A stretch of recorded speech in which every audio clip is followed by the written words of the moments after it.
Hi, my name is Michael Dell. I'm a Ganawagi Rono living with special needs. When I was interviewed, I had an idea for a show for people from Ganawagi living with disabilities. Today is the start of that show, Walk in My World. Often, people with disabilities lead sheltered lives, and their interactions are limited to caregivers and family members. I hope this show will bring you awareness of these people, their families, their lives, and their dreams for the future.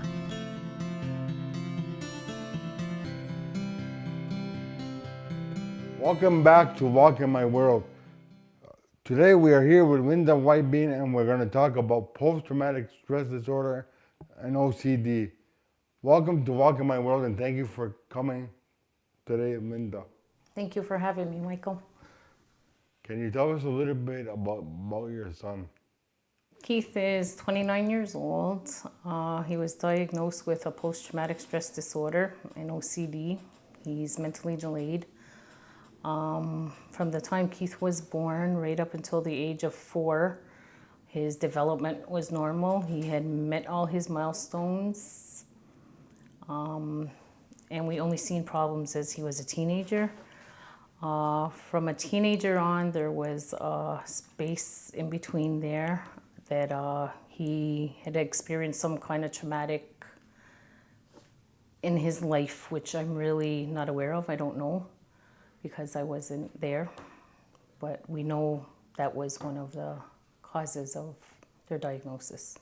And Keith today is a very affectionate person. He likes to help a lot. He'll rake leaves, he'll shovel the snow, he likes to go to movies, he plays bowling, and he likes to color and read books. And then he gets his days where he's very quiet and keeps to himself. He won't say too much, he's not very verbal. And then there's other days where you can't get him to be quiet. But when all this was going on, like you had a good family support network, but for you, how was it? Was it all coming together too quickly from diagnosis to have all this happen, like from different going to different places and him being treated for different things? I had support. I had good family support. It was very hard as a mother to see your son going through all different things that were happening with him not being able to understand because he's also mentally delayed. Okay, so when you talk about developmentally delayed, it means a lot. It means different things for different people. So in Keith's case, with all that you explained before, when you say developmentally delayed, how? Well, Keith is a 29-year-old man, but he's like a young boy. His growth as a mature adult, he didn't get there. He's very childish in his own ways, but he's in a man's body. So as a mother, to watch your child go through it is very difficult. It's a lot of time consuming running. You know, you have to stay strong for him. Okay. And for your other children, because he has other brothers and sister, so it's very hard, but we're doing it. Okay. So you're taking them one day at a time and One day at a time. and just so with post-traumatic stress, OCD. Now OCD, if I'm not mistaken, compulsive. It's a compulsive disorder. Yeah. So what does that encompass?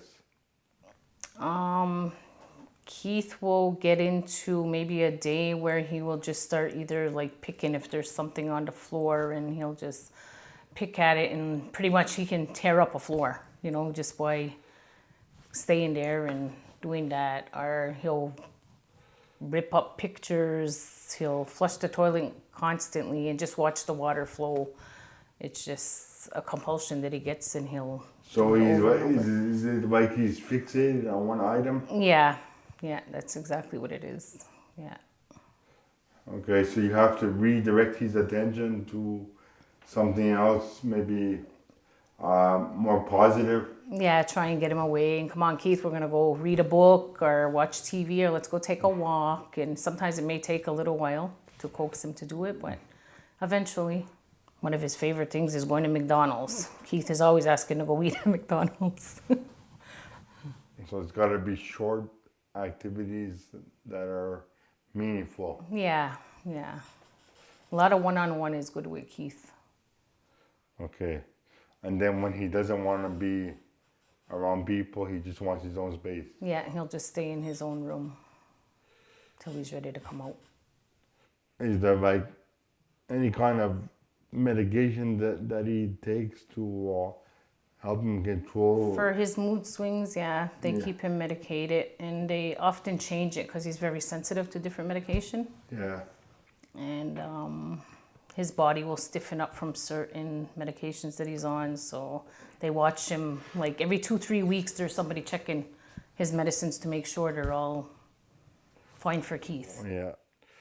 Keith, with all his conditions, he cannot go to like take a work program. No, Okay. no. It would be just simply too hard for him, right? Yeah, With all the post-traumatic stress and everything that encompasses. because he'll get agitated very easily sometimes. It depends on his mood from day to day. You know, he could have a good day and then a not so good day. And somebody can just like either give him a little shove or push and that'll like throw him right off completely. He'll get angry and just not want to be touched and left alone. So to be in an environment, a work environment would be very hard for Keith. So, where did Keith go to school? Did he go to school in the community or did he go to school outside?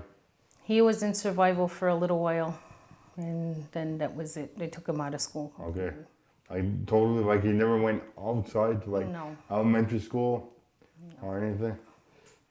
So I would imagine that your first point of contact was with a doctor and a specialist.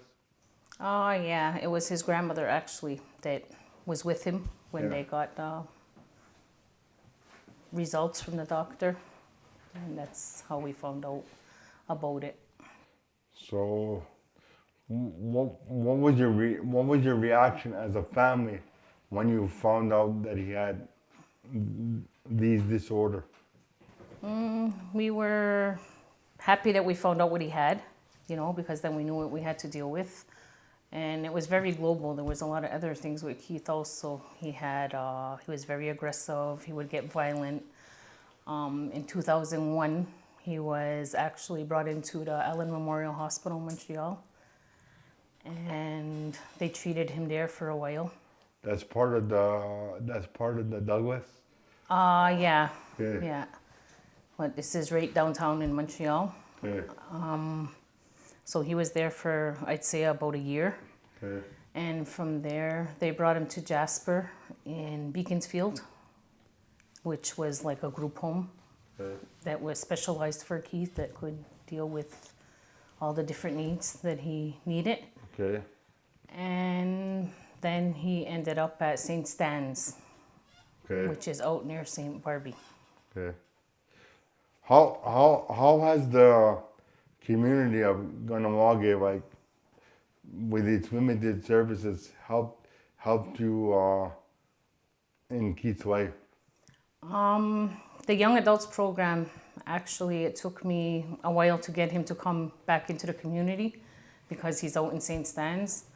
But they welcomed us there, and there's a program there that he's been going to. He was going at least 2 to 3 times a week. And it all depends on Keith too. What's his moods? He doesn't always come to the program. If Keith doesn't feel up to coming down, because it is a long ride for him, and he doesn't go, but they've been good. They've been really supportive with Keith and trying to work with me and Keith. Okay. Up there, do you have like good supports for him? In St. Stan? No, not really. I don't really get support from them over there. They're very kept to themselves. They don't share a whole lot with me. I'm not happy with Keith being out there. I want to bring him home. I know there's other children out there that also are placed outside, but I think in our community here, we need to have something to bring our children home.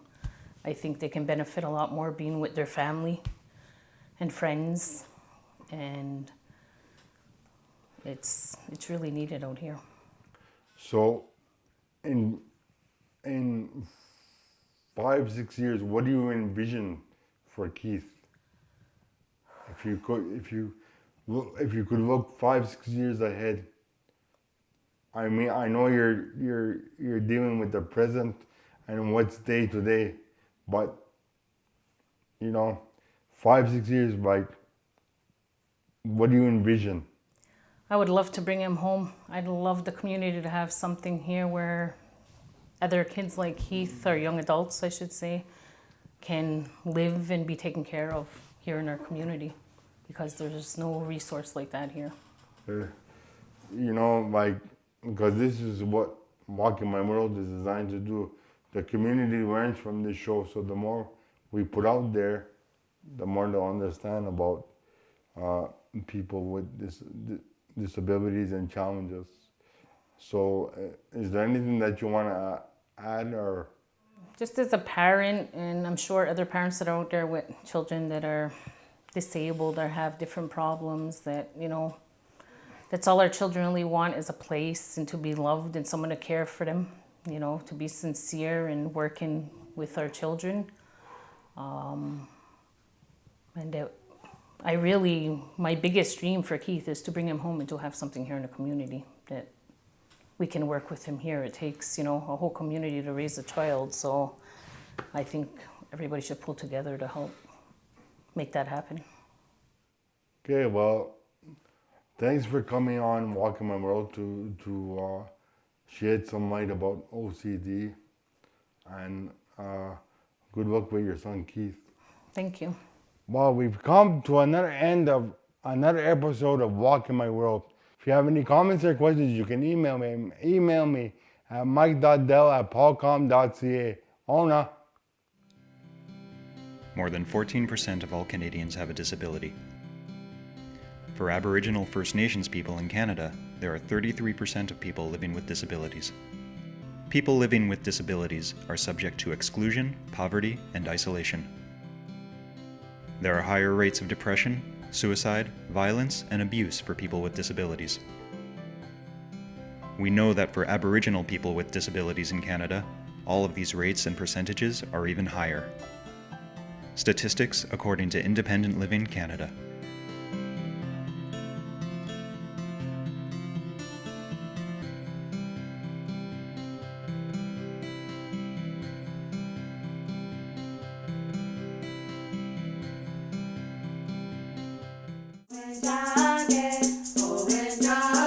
Kanya ke haga thadi adraste kayerniga yadu zawaderodu.